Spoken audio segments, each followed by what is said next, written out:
तो स्वागत है दोस्तों आप सभी का एक बार फिर से ट्वेल्थ एग्जाम टारगेट में। दोस्तों आज हम लेकर आ गए हैं आप सभी के लिए यानी कक्षा 12वीं के लिए केमिस्ट्री का 5वां चैप्टर पृष्ठीय रसायन को यानी सरफेस केमिस्ट्री का, जिसमें हम मोस्ट इम्पोर्टेंट वीवीआई यानी 2022 के लिए काफ़ी ज़्यादा महत्वपूर्ण सवाल को देखने वाले हैं। तो आप लोग इस वीडियो में शुरू से अंत तक बने रहिए। आज का फर्स्ट नंबर सवाल को देखते हैं। ये रहा आज का फर्स्ट नंबर सवाल, जो आपके एग्जाम के लिए बेहद ही इम्पोर्टेंट सवाल है कि कोलाइडी विलयन में कोलाइडी कणों का आकार कैसा होता है। दोस्तों कोलाइडी विलयन में कोलाइडी कणों का आकार कितना मीटर से कितना मीटर के बीच में होता है। ऑप्शन देख लेते हैं। 10 के पावर -6 से 10 के पावर -9 मीटर। बी में कह रहा है कि 10 के पावर 9 मीटर से 10 के पावर -12 मीटर के बीच में। सी में कह रहा है कि 10 के पावर -5 मीटर से 10 के पावर -9 मीटर के बीच में। और डी में है आप लोग का 10 के पावर -12 मीटर से 10 के पावर -19 मीटर के बीच में। तो कोलाइडी विलयन में जो कोलाइडी कणों का आकार होता है वह 10 के पावर -6 से 10 के पावर -9 मीटर के बीच में होता है, यानी एक का ए ऑप्शन बिल्कुल सही हो जाएगा। चलिए देखते हैं सेकेंड नंबर सवाल। दोस्तों अपने लक्ष्य को इतना महान बना लो कि व्यर्थ के लिए समय ही ना बचे कि निम्नलिखित में किस धातु का निष्कर्षण मैक आर्थर विधि द्वारा किया जाता है। दोस्तों काफी इंपॉर्टेंट सवाल है कि मैक आर्थर विधि द्वारा किस धातु का निष्कासन यानी निर्माण किया जाता है। ए में सिल्वर, बी में फेरस यानी लोहा, सी में कॉपर और डी में सोडियम। मैक आर्थर विधि द्वारा किसको निर्माण किया जाता है? तो सिल्वर का निर्माण किया जाता है, यानी सिल्वर का निष्कासन मैक आर्थर विधि द्वारा किया जाता है। चलिए देखते हैं नेक्स्ट सवाल 3 नंबर। और 3 नंबर सवाल आपके एग्जाम के लिए काफी ज्यादा मोस्ट बेहद ही इंपॉर्टेंट सवाल है।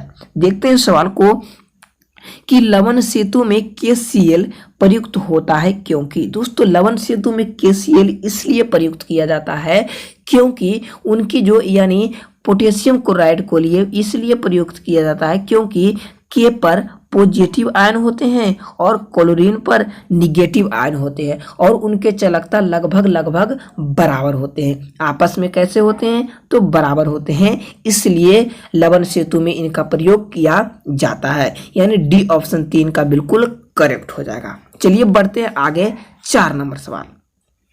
4 नंबर सवाल ये रहा कि दूध है।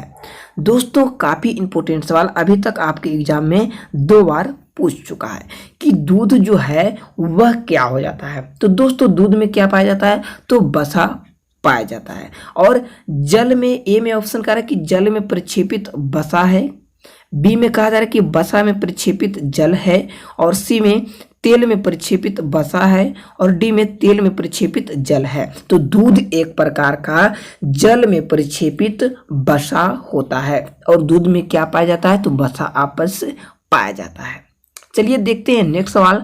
और नेक्स्ट सवाल है आप लोग का 5 नंबर।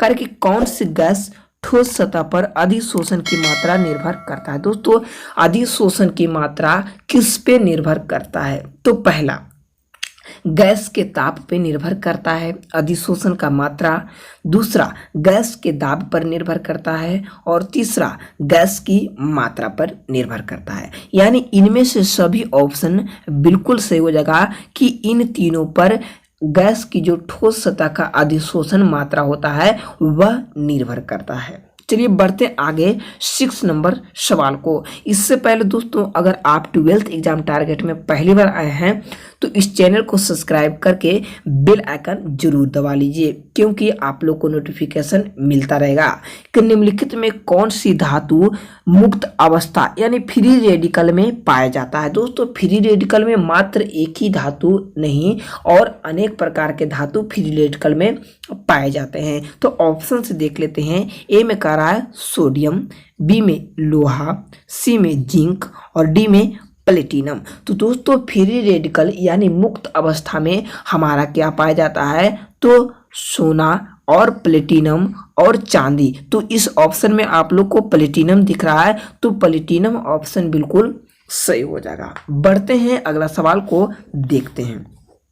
अगला सवाल देख लीजिए, कितना इंपॉर्टेंट सवाल है कि which of the flowing gases, यानी वह कौन सी गैस अवस्था है जिसमें ऑब्जर्व फ्री रेडिकल नहीं एक्टिव चारकोल पाया जाता है। दोस्तों एक्टिव चारकोल किसका सबसे अधिक होता है, तो सोडियम ऑक्साइड यानी सल्फर ऑक्साइड का सबसे अधिक अभिक्रिया यानी सबसे अधिक अभिक्रिय होता है चारकोल में, यानी 7 का डी ऑप्शन बिल्कुल करेक्ट हो जाएगा। आगे बढ़ते हैं, नेक्स्ट सवाल को देखते हैं 8 नंबर। लोहा धातु के निष्कर्षण में जो प्रद्रवण की विधि में जो बनने वाला धातु मल यानी जो मैट्रिक्स होता है उसका रासायनिक संरचना कैसा होता है। दोस्तों जो धातु बनता है लोहा, उसके जब प्रद्रवण की विधि से बनता है लोहा और उसमें जो मैट्रिक्स यानी जो धातु मल बच जाते हैं वह किस संरचना में मौजूद होते हैं, तो वह कॉपर यानी कॉपर 2 आयन होते हैं और प्लस Fe फेरस सल्फेट होते हैं, यानी 8 का ए ऑप्शन बिल्कुल सही हो जाएगा। आगे देखते हैं नेक्स्ट सवाल 9 नंबर सवाल कि मांड विधि द्वारा, दोस्तों मांड विधि द्वारा कौन धातु शुद्ध किया जाता है। दोस्तों शुद्धिकरण के मामले में मांड विधि सबसे उचित विधि है, जिसको हम लोग किसके शुद्धिकरण के लिए प्रयुक्त करते हैं, तो निकेल के शुद्धिकरण के लिए मांड विधि का प्रयोग करते हैं। वनस्पति तेल के निर्माण में किसका प्रयोग करते हैं, वनस्पति घी के निर्माण में किसका प्रयोग करते हैं, तो निकेल का ही प्रयोग करते हैं। आगे देखते हैं नेक्स्ट सवाल, और नेक्स्ट सवाल 10 नंबर। सभी लैंथेनाइड के लिए कौन निम्नलिखित ऑक्सीकरण अवस्था समान होती। दोस्तों सभी लैंथेनाइड ग्रुपों के लिए कौन सी जो एक अवस्था यानी कोऑर्डिनेशन नंबर होता है वह समान होता है, तो +3 जो अवस्था होता है यानी +3 जो ऑक्सीकरण अवस्था होता है वह सभी लैंथेनाइड के लिए बिल्कुल बराबर होता है, यानी 10 का बी ऑप्शन बिल्कुल सही हो जाएगा। बढ़ते हैं नेक्स्ट सवाल को 11 नंबर। 11 की धातु आयनों की पहचान तथा मात्रात्मक अवकलन के लिए अभिकर्मक प्रयुक्त होता है। दोस्तों जो धातु आयन का पहचान करने के लिए और उनके मात्रकाओं का पहचान करने के लिए जो सबसे उपयुक्त अभिकर्मक प्रयुक्त होता है वह कौन है, तो वह दोस्तों इडिटा है, बी में DMG है और सी में अल्फा नाइट्रो और बीटा नाइट्रोफिनोल है, यानी इनमें से तीनों विधि का प्रयोग कर सकते हैं, यानी इनमें से सभी ऑप्शन बिल्कुल सही हो जाएगा। बढ़ते हैं आगे और देखते हैं अगला सवाल। कह रहा है कि निम्नलिखित में कौन प्यूरिन उत्पन्न करता है। दोस्तों प्यूरिन किस में पढ़ना है, तो बायोलॉजी में पढ़ना है, और बायोलॉजी में किस में, तो DNA में प्यूरिन पाया जाता है। और प्यूरिन व्युत्पन्न किस में होता है, तो जो प्यूरिन व्युत्पन्न होता है वह गोवानिन का होता है, यानी डायरेक्ट ऑप्शन बता सकते हैं कि गोवानिन और प्यूरिन आपस में एक व्युत्पन्न होते हैं। आगे बढ़ते हैं नेक्स्ट सवाल 13 नंबर। कारण कि द्रव में किसी द्रव के परिक्षेपण क्या कहलाता है। दोस्तों द्रव के किसी द्रव में परिक्षेपण क्या कहलाता है, ऑप्शन से देख लेते हैं। ए में जेल, बी में फन्नी, सी में पायस, डी में एरोसोल। तो दोस्तों द्रव में द्रव पूछ रहा है तो यहाँ पे क्या हो जाएगा, तो द्रव में द्रव जो परिक्षेपण कहलाएगा वह पायस कहलाता है, यानी 13 का सी ऑप्शन बिल्कुल सही हो जाएगा, क्या, पायस। आगे देखते हैं नेक्स्ट सवाल 14 नंबर। ब्राउनी गति, काफी इंपोर्टेंट प्रश्न। ब्राउनी गति का क्या कारण है। दोस्तों ब्राउनी गति का कारण क्या होता है, इसे हम ऑप्शन से देख लेते हैं कि द्रव अवस्था में, ये ऑप्शन कह रहा है कि द्रव अवस्था में ताप का उतार चढ़ाव, बी में कह रहा है कि कोलाइडी कणों पर आवेश का आकर्षण और प्रतिकर्षण, सी में कह रहा है कि परिक्षेपण माध्यम के अणुओं का कोलाइडी कणों का असंघात, और डी में कणों का आकार। ब्राउनी गति के कारण क्या होता है, तो परिक्षेपण माध्यम को अणुओं में कोलाइड कणों का संघात होता है, यानी कोलाइड कणों का विनाश होता है, यानी 14 का सी ऑप्शन बिल्कुल सही हो जाएगा। बढ़ते हैं नेक्स्ट सवाल को देखते हैं। नेक्स्ट सवाल 15 नंबर कि धनात्मक सौल के स्कंदन के लिए सर्वाधिक प्रभावी पदार्थ कौन है। इस सवाल को हम पार्ट 1 वीडियो में हम जरूर देखे थे, तो आप लोग इसका कमेंट बॉक्स में आंसर जरूर बताइए दोस्तों। अगर आप लोग इसका पार्ट 1 वीडियो नहीं देखे तो डिस्क्रिप्शन में लिंक मिल जाएगा और वहां से आप लोग देख सकते हैं, ठीक है। बढ़ते हैं नेक्स्ट सवाल 16 नंबर। कह रहा है 16 नंबर किसी आयन का स्कंदन प्रभाव निर्भर करता है। दोस्तों किस आयन का जो स्कंदन प्रभाव होता है वह किस पे निर्भर करता है। दोस्तों स्कंदन प्रभाव केवल और केवल संयोजकता तथा आवेश के चिन्ह पर निर्भर करता है। सबसे पहले तो वह संयोजकता पर और दूसरा आवेश पे निर्भर करता है। कौन प्रभाव? तो स्कंदन का प्रभाव निर्भर करता है। चलिए देखते हैं नेक्स्ट सवाल 17 नंबर कि क्रिस्ट लाभ कोलाइडी से भिन्न है। दोस्तों क्रिस्ट लाभ कोलाइडी से किस प्रकार से भिन्न होता है।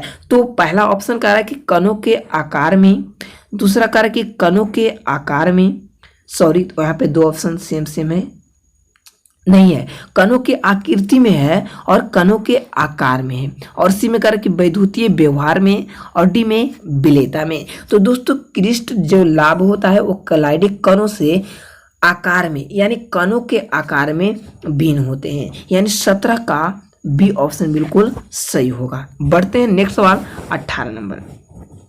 18 नंबर कह रहा है कि ठोस पदार्थ पर किसी द्रव का परिक्षेपण क्या कहलाता है। दोस्तों ठोस पदार्थ पर किसी भी द्रव का परिक्षेपण क्या कहलाता है, तो वह जेल कहलाता है। किसी ठोस पदार्थ का परिक्षेपण क्या कहलाता है, तो जेल कहलाता है। आगे बढ़ते हैं नेक्स्ट सवाल 19 नंबर। सूक्ष्म विभाजन प्लेटिनम उत्प्रेरक की अधिक सक्रियता का यह किसका कारण है। तो यह दोस्तों आप लोग का इसका अधिक बड़ा पृष्ठीय क्षेत्र पर होता है, इसलिए इसका क्या होता है, तो सक्रियता अधिक होता है। किसका? तो प्लेटिनम का सक्रियता अधिक होता है, इसका पृष्ठीय क्षेत्रफल बड़ा होने के कारण। बढ़ते हैं अगला सवाल को। करी आइसक्रीम के निर्माण में जो जिलेटिन का उपयोग किया जाता है वह कौन होता है। दोस्तों आइसक्रीम के निर्माण में जिलेटिन का प्रयोग किया जाता है, और जिलेटिन बर्फ के कणों का स्कंदन रक्षण करती है, यानी जिलेटिन बर्फ को गलने से बचाने का कार्य करती है, यानी 20 का सी ऑप्शन बिल्कुल सही हो जाएगा। बढ़ते हैं अगला सवाल को 21 नंबर। कोलाइडी विलयनों के अस्थायित्व के लिए उत्तरदायी। दोस्तों कोलाइडी विलयन के अस्थायित्व के कारण क्या होता है, तो कोलाइडी कणों का वैद्युत आवेश और उनकी बरानी गति नियत रहती है। क्या रहती है, तो कोलाइडी कणों के वैद्युत आवेश और उसकी जो बरानी गति होती है वह नियत रहती है, यानी 21 का डी ऑप्शन बिल्कुल सही होगा। बढ़ते हैं अगला सवाल को देखते हैं 22 नंबर। कुहारा काफी इंपोर्टेंट सवाल है ये दोस्तों कि बादल, कोहरा, कुहासा द्रव गैस कोलाइडी एरोसेल है। धूम यानी स्मोक किस प्रकार का कोलाइडी तंत्र है। दोस्तों धूम यानी स्मोक सिगरेट की हो गया, किसी भी प्रकार के धुआं जो हो गया वह किस प्रकार का कोलाइडी तंत्र होता है, तो वह गैस और ठोस अवस्था में पाया जाता है, यानी 22 का ये ऑप्शन बिल्कुल सही होगा। बढ़ते हैं नेक्स्ट सवाल को 23 नंबर। द्रव विरोधी कोलाइडल कहलाते हैं। दोस्तों द्रव विरोधी कोलाइडल क्या कहलाते हैं, तो अनुत्क्रमणीय कोलाइडी कहलाते हैं। अनुत्क्रमणीय कोलाइडी क्या कहलाते हैं, तो द्रव विरोधी कोलाइडी कहलाते हैं। आगे बढ़ते हैं नेक्स्ट सवाल 24 नंबर। दूध का उदाहरण है, पहले ही बता चुके हैं दोस्तों, दूध एक प्रकार का उदाहरण है। किसका? तो दूध एक प्रकार का उदाहरण है पायस का, पायस का उदाहरण है। और दूध में क्या पाया जाता है, तो दूध में वसा पाया जाता है और जल में परिक्षेपित वसा होता है। आगे बढ़ते हैं नेक्स्ट सवाल 25 नंबर।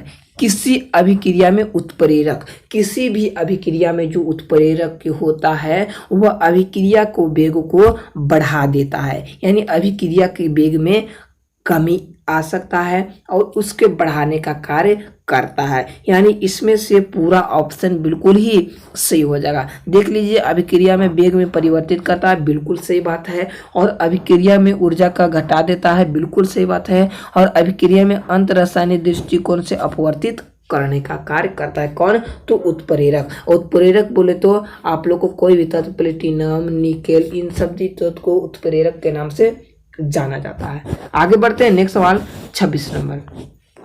किस प्रकार की धातुएं प्रभावी उत्प्रेरक बनाती? दोस्तों किस प्रकार के उत्प्रेरक प्रभावी उत्प्रेरक बनाती है? तो वह कौन होते हैं? तो वह संक्रमण धातु होते हैं। यानी संक्रमण धातु जो होते हैं वह प्रभावी उत्प्रेरक का निर्माण करते हैं। आगे देखते हैं, नेक्स्ट सवाल 27 नंबर।